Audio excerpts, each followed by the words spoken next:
Being conservative in dentistry is truly an art form. Believe it or not, one of the easiest things to do in dentistry is make a bunch of crowns for when you're doing cosmetic dentistry.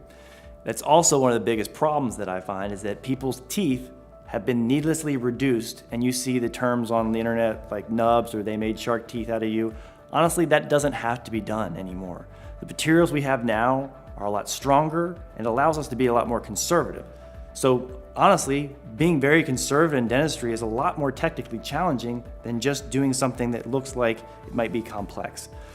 So the way we do it at Atlanta Dental Spa to remain conservative and ensure that we're preserving as much tooth structure for you as possible is actually doing a couple of things. Number one, the first process before we do any dental treatment is actually to take impressions of where you're starting with, impressions of your teeth. So imagine this was a before model of your teeth, okay?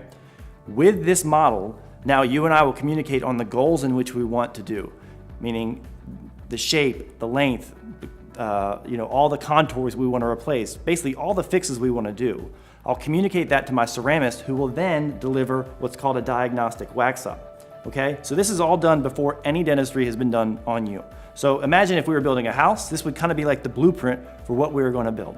Okay, so a lot of offices don't really do it this way, but we do a lot of steps on the front end to make sure there's success when we get to the end. So here we have the wax up, which is essentially our blueprint.